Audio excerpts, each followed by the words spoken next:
সাধারণ মানুষ হোক, খুনে আকাশের নিচে থাকবে না। বাংলাদেশের একজন গরিব বস্ত্রহীন থাকবে না। আমার বাংলাদেশের কোন মানুষ খুন হবে না, খুন হবে না। বাংলাদেশের ব্যবসায়ীদের চাঁদা দিতে হবে না। বাংলাদেশের প্রত্যেক নাগরিক অধিকার বাস্তবায়ন হবে।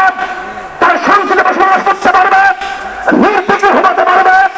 আমার মা বোনরা ইজ্জতের রাস্তা চলাফেরা করতে পারবে। বাংলাদেশের মাতৃ থাকবে, মাদ্রাসা থাকবে, দাড়ি থাকবে, টুপি থাকবে,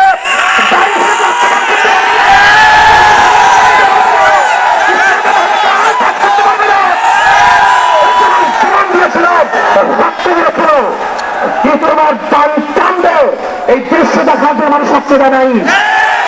মৌলবাদীর বিরুদ্ধে আন্দোলন করবে, মোল্লা বলে গালি দিবে, আজকে টুপি পালনের ক্ষমতা জিতে দেবে না, এই স্লোগান শোনাচ্ছে আমার সত্যতা নাই।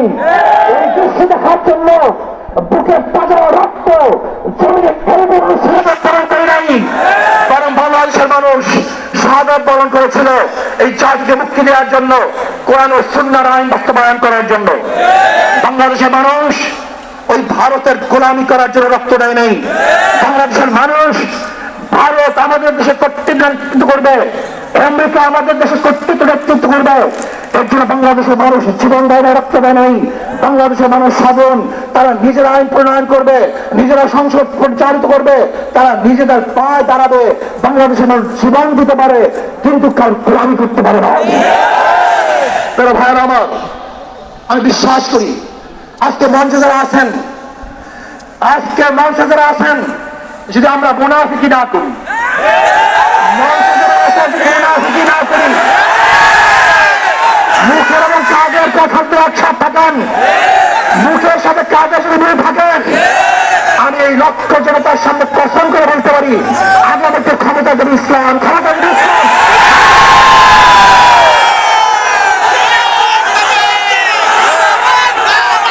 কিন্তু খবরদার যদি মুনাফিকি করি, তাহলে এদেশের মানুষ সচেতন হয়েছে, এদেশের মানুষ সব জ্ঞানী হয়ে গেছে।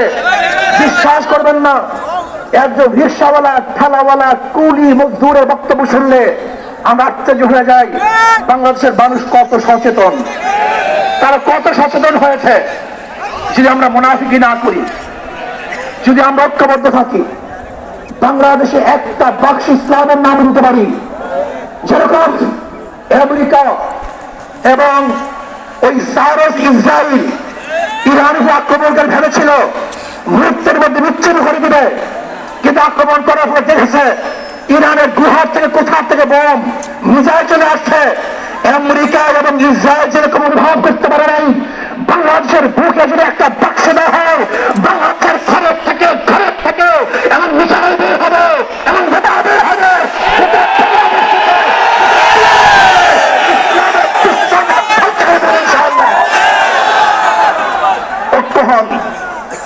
মুনাফিকি করবেন না, একসাথ হন, ঐক্যবদ্ধ হন।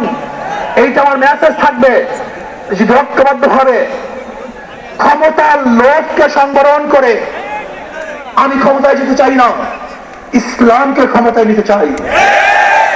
আমি ক্ষমতায় যাইতে চাই না, কোরআন ও সুন্নাহকে ক্ষমতায় নিতে চাই। যিনি আদর্শ লালন করেন, এই নীতি আদর্শ যদি গ্রহণ করেন, ইনশাআল্লাহ নাসরুম মিনাল্লাহি ফাতহুন করিব, অবশ্যই সাবিরিন। সেই দিন আসতেছে, আমি দেখতেছি, মহারাজ আমার চোখের সামনে আমি দেখতেছি। এই সংসদের মধ্যে কলেমার কথা হবে, কোরআন ও সুন্নাহর কথা হবে, লা ইলাহা ইল্লাল্লাহ উচ্চারিত হবে। বাংলাদেশের মানুষ শান্তিতে বসবাস করতে পারবে, জুলুম থাকবে না, অত্যাচার থাকবে না, অবিচার থাকবে না। প্রত্যেকটা মানুষের প্রাপ্তি তাদের ঘরে ঘরে পৌঁছানো হবে। আজকে আমার মা মনে ঘুরছে, ইসলাম ক্ষমতা আসলে আমাদের অবস্থাটা কি হবে। ইসলাম ক্ষমতা আসলে প্রত্যেকটা মা বোনের ন্যায্য অধিকারকে প্রতিষ্ঠিত করা হবে।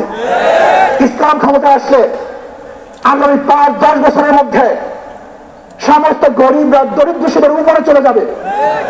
ইসলাম ক্ষমতা আসলে 28 লক্ষ কোটি টাকা বিদেশে পাচার হবে না, দুর্নীতি থাকবে না, জুলুম থাকবে না, অত্যাচার থাকবে না, নির্বিচার করে মানুষ আর খুন হবে না, গুম হবে না। ইসলাম ক্ষমতা আসলে শ্রমিকদেরকে তাদের অধিকার আদায়ের জন্য রাস্তায় নামার কোনো প্রয়োজন হবে না।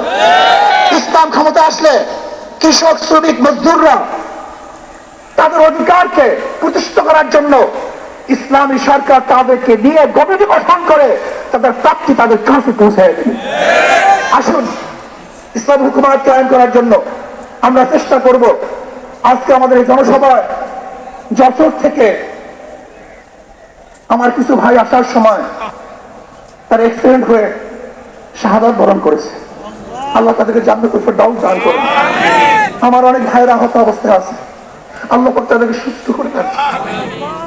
আসুন, আজকে জনসমুদ্রে আমরা আসছি, আমাদের টাকা নাই, পয়সা নাই, নিজের পয়সা দিয়ে এসছি, নিজের খানা খেয়েছি। এই জাতিকে, এই দলকে, এই কাফেলাকে গোটা দুনিয়ার কোনো প্রশক্তি পরাজয় করতে পারবে না, থামিয়ে রাখতে পারবে না। অবশ্যই ইনশাআল্লাহ আমরা বিজয় হব। আল্লাহ আমাকে এবং সবাইকে ইসলাম হুকুমত কায়েম করার তৌফিক দান করেন। আমা আলাইনা ইল্লাল বালাগ। আসসালামু আলাইকুম ওয়া রাহমাতুল্লাহি ওয়া বারাকাতুহু।